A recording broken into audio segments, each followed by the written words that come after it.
Good morning guys. আজকে অনেকদিন পরে আমরা আবার বেরোলাম একটুখানি লংয়ে। আর এখন আছি আমরা শক্তিগড়, কিছু টিফিন করে নেবো। সকালবেলা একটু লেট হয়ে গেছিলো, তাই সকালবেলা আপনাদের সাথে কথা বলা হয়নি। তো চলো ঝটপট খেয়ে নিয়ে তারপর আবার কথা হবে। আমাদের টিফিন কমপ্লিট। এবার আমরা আমাদের গাড়ির কাছে চলে এসেছি। এবার চলো যাওয়া যাক। আজকের রুটম্যাপটা কিছুটা এইরকম। আমরা ডানকুনি থেকে দুর্গাপুর, আসানসোল ভায়া জামতারা হয়ে পৌঁছে যাব মধুপুর। আজকে আমাদের যাত্রাপথে পথে পড়বে মাইথন ড্যাম। যেহেতু আমাদের ডেস্টিনেশন আগে থেকে ঠিক করা আছে, তাই পথে না দাঁড়িয়ে যতটা পারবো গাড়িতেই অন ক্যামেরায় শ্যুট করে আপনাদের সামনে তুলে ধরবো। আর এখন আমরা যাচ্ছি মাইথন ড্যাম ব্যারেজের ওপরে, তাই তো? হ্যাঁ, মাসের টাইম মাইথন লেক, এখানে বোটিং সব হয়। এই যে মাইথন লেক দেখতেই পাচ্ছ, বোটিং করা হয় এখানে। মাইথনে বোটিং করা হয়, বোটিং সেন্টার এটা। এই লেকটাতে বোটিং করানো হয়। আর এদিকে চলে যাচ্ছে সিধে ব্যারেজের ওপরটা হচ্ছে ঝাড়খণ্ড, আর আমরা আছি এখন ওয়েস্ট বেঙ্গলের দিকে। হচ্ছে বরাকর নদী, ডিবিসি বাঁধ, দামোদর ভ্যালি। আর আমরা যারা পিকনিক করতে আসি মাইথনে, তারা এই জায়গাটা করে পিকনিক করে। এই ডিসেম্বর জানুয়ারিতে যে পিকনিক হচ্ছে, সব এই জায়গাটা করে পিকনিক হচ্ছে। এটাকে বলা হয় মাইথনের মিলেনিয়াম পার্ক। আর এটা হচ্ছে মাইথনের মিলেনিয়াম পার্ক।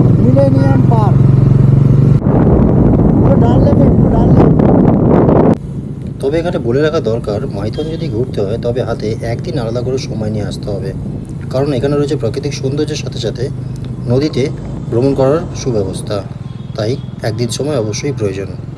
শিমুলতলা এখনও 30 কিলোমিটার বাকি, কিন্তু মধুপুর, কিন্তু পুরনো বাড়ি অলরেডি চোখে পড়তে শুরু হয়ে গেছে। দেখুন এই আমার পিছনে একটা, আর একটা আছে ওই দিকটা দেখুন, সব বাগান বাড়ি। মানে বাঙালিরা যেখানে হাওয়া বদল করতে আসতো, সেই হাওয়া বদল করার জায়গাতেই আমরা যাচ্ছি। আর আবারও পথে রেলগেট, আবারও আমরা অপেক্ষায়। আজকে মনে হচ্ছে সারাদিনটা রেলগেট পার করতেই চলে যাবে। এটা বাইক রাস্তা নয়, ট্রেনে আসাই ভালো। একদম সত্যি কথা। আমরা ঝাড়খণ্ডে ঢুকে গেছি আর দাঁড়িয়ে আছি রেলওয়ে সিগন্যালের এখানে। এই রাস্তাটা জামতারা হয়ে গিরিডি হয়ে মধুপুর যাব আমরা। এটা ক নম্বর সিগন্যাল জানি না, কত হলো। মানে এতগুলো সিগন্যাল পেরোচ্ছে আজকে আমরা, মানে গুনতে বলে গেছি কি সেই বেনাপোল যাওয়ার মতন, মানে গেদে যাওয়ার মতন, খালি একটা লাইনকে খালি বারবার ক্রস। হ্যাঁ, খালি ডান দিক বাদিক ক্রস করেই যাচ্ছি। আর মোটামুটি আমরা ঢুকেছি চিত্তরঞ্জন থেকে এই রেল লাইনটাকে সঙ্গে নিয়েই চলে। কলকাতা থেকে কম বেশি 350 কিলোমিটার দূরে অবস্থিত মধুপুর, আর এখন বাকি 2 কিলোমিটার রাস্তা। তো ফাইনালি আমরা আছি এখন মধুপুর রেলওয়ে স্টেশন। এই হচ্ছে মধুপুর রেলওয়ে স্টেশন, আর এখান থেকে বেরিয়েই আমরা চলে যাব ডান দিকে এই দিকটাতে। স্টেশনের বাইরে দাঁড়িয়ে এখনো পর্যন্ত আমরা খোঁজ করছি যে কোথায় গেলে বাঙালি কোঠি, অর্থাৎ বাঙালিদের পুরনো বাড়িগুলো পাওয়া যাবে। তাই আমরা এখন খুঁজে বেড়াচ্ছি। তো 52 কোটি বলে একজন বললো একটা জায়গা আছে, 52 কোটি। তো ওই দিকেই যাচ্ছি, চলো যাওয়া যাক।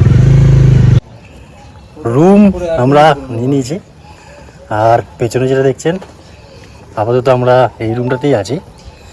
আর এই যে আমার পেছনে বাবুদা, আর গাড়ি রেখে দিয়েছি এখানেই। এখন লালু প্রসাদ যাদবের বাড়িতে এসেছি, লালু হয়ে গেছে। আর পেছনে যে লাল রঙের দেখছেন, এটা কোনো কার্পেট নয়, এটা সিমেন্ট করে ঢালাই করেছে। আর পেছনের বাড়িটাও নতুন নয়, বেশ পুরনো, রিনোভেট করে ঠিকঠাক করে রাখা রয়েছে। আর এখন চলেছি একটু টিফিন করতে। চলো ঘুরে দেখবো লোকাল মার্কেটটা। তো আমরা এখন বেরিয়ে পড়েছি আমাদের রুম থেকে। একদম রুমের সামনে থেকেই টোটো করে উঠলাম। আমরা যাচ্ছি এখন মধুপুর স্টেশন। একটু আশপাশটা ঘুরে দেখবো, কিছু টিফিন করবো। কি দুপুরে তার লাঞ্চ করা হয়নি, তো টোটো নিলেও আমাদের রুমের বাইরে থেকে স্টেশন পর্যন্ত 15 টাকা করে। মধুপুর ঘুরে দেখার জন্য বেশ সাধন হলো টোটো। 500 থেকে 700 টাকা চুক্তিতে আপনারা ঘুরে দেখতে পারেন, অথবা আপনারা 250 থেকে 200 টাকার মধ্যে ঘন্টা হিসেবে বুকিং করে ঘুরতে পারেন। দেখার মধ্যে এখানে রয়েছে বেশ কয়েকটি পুরনো বাড়ি ও একটি ছোট মন্দির। যেহেতু আমরা শিমুলতলা যাব, তাই এখানে আর অযথা ঘুরে সময় নষ্ট করলাম না। এখন আমরা চলে এসেছি মধুপুর জংশন। আপনারা চাইলে মধুপুর জংশনে ট্রেনে করেও আসতে পারেন। হাওড়া থেকে প্রচুর ট্রেনের অপশান রয়েছে, সাপ্তাহিক ট্রেন রয়েছে, ডেলি ট্রেন রয়েছে। কলকাতা থেকে মধুপুর চলে এমন কয়েকটি বিশেষ ট্রেনের ডেসক্রিপশন আপনাদের সামনে তুলে ধরলাম। চাইলে স্ক্রিনটি ক্রস করে আপনাদের পছন্দ মতো ট্রেনটি এখান থেকে বেছে নিতে পারেন।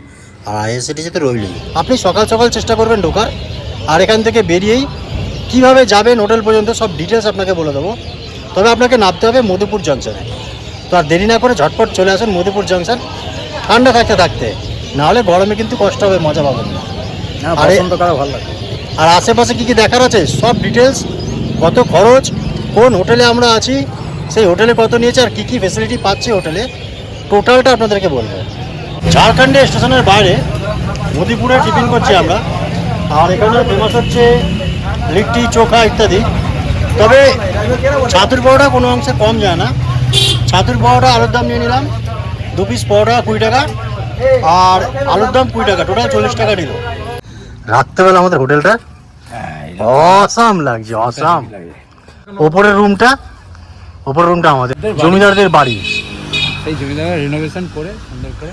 আর দাদা শিয়াল ডাকছিল শুনেছো? হ্যাঁ, তো চলো রাত্রেবেলা দেখা যাক। এরিয়া না এগুলো। গুড ইভিনিং বন্ধুরা।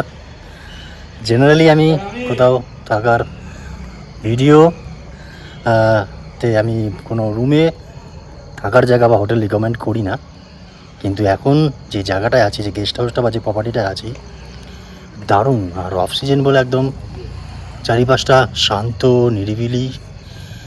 আর এটা হচ্ছে আমার পিছনে সেই প্রপার্টিটা যেখানে নাইট স্টে করবো। আর ওই যে ওপরে বাবুদা দাঁড়িয়ে আছে, ওখানেই রাত্রে আমরা স্টে।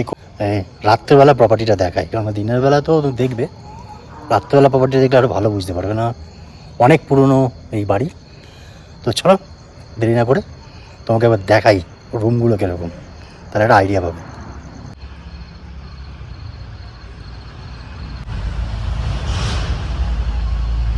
আমরা এখন ধীরে ধীরে যাব, প্রবেশ করব। ঢুকি, সামনেটা হচ্ছে রিসেপশন।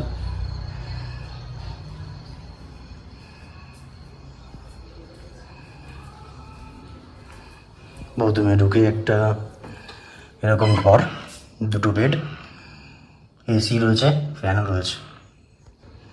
এর উল্টো দিকে আরেকটা রুম, যেটাতে আমরা এসে ফ্রেশ হচ্ছিলাম।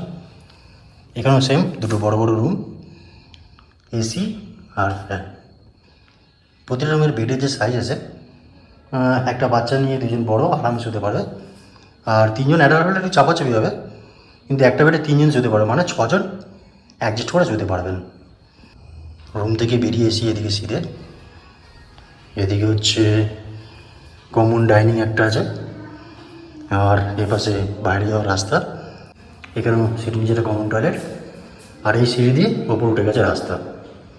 তো চলো এবার আমরা সিঁড়ি দিয়ে ওপর উঠে যাব। সিঁড়িটা বেশ অন্ধকার, একটা ছমছমে পরিবেশ। ওপরটা দেখো শর্ট হাইট, এখানটা করে এই ঘুরে গেছে। আর এখানে দরজার পাশে জানলা আছে, জানলাটা দেখুন ডবল পাল্লার জানলা, বাইরে একটা সেই এরকম টেনে সার্জি পাল্লার মতন, আর এটা কাঁচের, সেই আগেকার দিনেরই জানলা। এখান থেকে সিঁড়ি দিয়ে উঠে এলাম, আর এটা হচ্ছে সেই বাথরুমটা, এই যে সেটা গিজার ফিজার সবই আছে, ইংলিশ টয়লেট। সিঁড়ি দিয়ে উঠেই 2টো রুম, এই একটা, ওই একটা, আর ওই একটা, ওটা ছোটো রুম, আর এই 2টো রুম, এর মধ্যে আমরা এটা নিয়েছি। তো চলো আমাদের রুমটা দেখাই। Room number 106। ঢুকেই টেবিলে আমাদের সব অগোছালো জিনিস, আর এইখানে আমাদের সমস্ত গিয়ার ফিয়ার, আর এইখানে বাবুদা মোবাইল চার্জ দিচ্ছে। এখানেও 2টো বেড, এখানে বেডগুলো আরও বড় বড়, আর এসি রয়েছে এখানে, ডবল ফ্যান, আর সেই 20 বর্গার ছাদ, যে একটা আভিজাত্য দিনের নামে জানে। আর সব থেকে মজার ইন্টারেস্টিং জিনিস হচ্ছে এই দরজা। মানে দেখো, এখান থেকে ঢুকলাম, আর এর ঠিক উল্টো দিকে 90 ডিগ্রিতে এইখানে বাইরে হচ্ছে ব্যালকনি। অসাধারণ অসাধারণ বন্ধুরা, একবার দেখুন এখান থেকে ভিউটা। উফ, এক কথায় ও লাভলি। পুরো 360 ভিউ এখান থেকে পাবেন। 360 বলবো না, কারণ এই পাশটা পাবেন, আর এ পাশে তো আমাদের রুমটা, আর এই পাশটাতে পাবেন। পাশের যে রুম নিচ্ছে সেও কিন্তু এখানে এসে ব্যালকনির মজা নিতে পারে। আর ওই যে নিচে আমাদের বাইক রেখে দিয়েছি, আপনারা চাইলে গাড়ি এনে এখানে পার্কিং করতে পারেন। আর পাশে অনেক জায়গা। সাধারণত মধুপুরে সেরকম কয়েকটি দর্শনীয় স্থান ছাড়া আর কিছুই নেই। এখানে রয়েছে গোটা কয়েক পুরনো বাড়ি আর একটি ছোট্ট মন্দির। জেনারেলি এখানে লোকেরা আসে হাওয়া বদল করতে ও সময় কাটাতে। এছাড়াও এই স্পটটিকে কেন্দ্র করে আরও কয়েকটি দূরত্ব অনুসারে ঘোরার জায়গা আছে, সেটা জেনে নেব হোটেলের মালিকের কাছে। ততক্ষণে দেখে নিন দিনের বেলা এখানকার 360 ভিউ। তবে দিনের বেলা যেমনই লাগুক না কেন, রাত্রেবেলার এখানকার গা ছমছম পরিবেশ এক আলাদাই অনুভূতি আপনাদেরকে দেবে।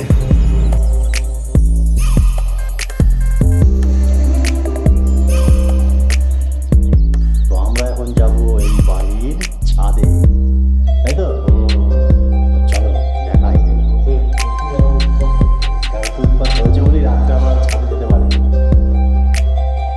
দাদা খুলছে ভেতর দিকে রাখতে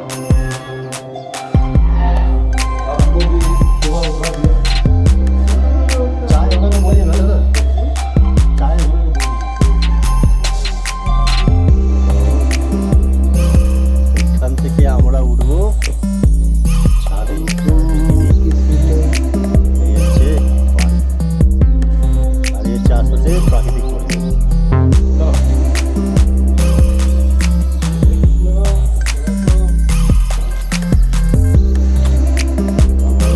ছাদে লোহার সিঁড়ি।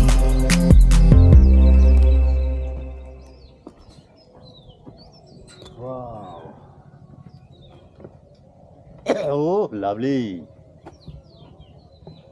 দারুণ পরিবেশ, ঠান্ডা আছে মোটামুটি। চলুন দেখে নেওয়া যাক পাখির চোখে তোলা কিছু সুন্দর দৃশ্য।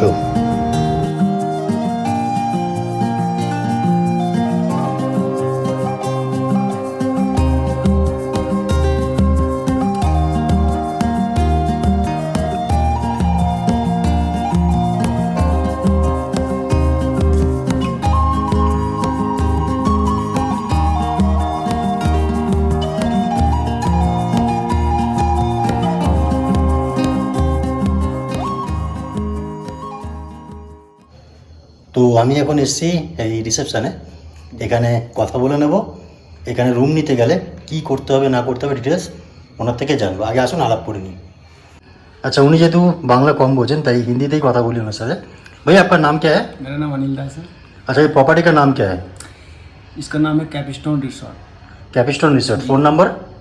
फ़ोन नंबर अपना है, होटल का 2 नंबर है, जिसमें एक है 6204203823 और एक है 9279446469। अच्छा ये कि तुरंत आने से बुकिंग हो जाता ना, फ़ोन में बुक करना जी पड़ता है? सभी आपको अगर मेरा जो कार्ड में नंबर दिया हुआ है इससे आप ऑनलाइन बुकिंग भी कर सकते हैं। हमको कॉल कीजिएगा, आपको जिस डेट में बुकिंग चाहिए आपको मिल जाएगा। अच्छा रूम तो नीचे भी है, ऊपर में रूम का क्या रेट कैसा है? मेरा सारा फॉरवर्ड रूम है सर, ठीक है, जिसमें मिनिमम 2% और मैक्सिमम 6% अच्छा यहाँ ठहर सकते हैं। तो इससे 2% उसका 1500 का रेंट है, ठीक है। अच्छा। और 2 से अब जैसे 3, 4, 5, 6 तक मैक्सिमम उसका 2000 का है। आसपास में तो कोई होटल वगैरह से नहीं देखे, तो खाने का क्या बंदोबस्त है? खाने का बंदोबस्त हमारा किचन प्लस कुक अवेलेबल है। आपको जो भी चाहिए वेज नॉन वेज, अगर आप प्लेट के हिसाब से भी ले सकते हैं, या तो फिर अगर कुछ स्पेशल आप बनवाना चाहें तो वो भी आपको मिल जाएगा, वो भी बन जाएगा। अच्छा रूम का जो फेयर है इसमें क्या आप लोग कुछ उसके साथ जैसे दूसरे होटल में देखते हैं कि वेलकम ड्रिंक्स या सुबह का कॉफ़ी या ब्रेकफास्ट फ्री रहता है, ऐसे कुछ देते हैं ना वो अलग से? चाय सर, चाय खाली सुबह का बेड टी देते हैं? हाँ, दिन में 2 बार, सुबह और शाम चाय हमारी तरफ से। चाय देते हैं और बाकी का जो है आपको देखे लेना हाँ, बाकी पड़ता है। जो आपको पेमेंट करना। और अगर मान लीजिए जो कोई नया अगर आता है तो थोड़ा ये अंदर जगह है, जगह का नाम क्या है ये जगह का?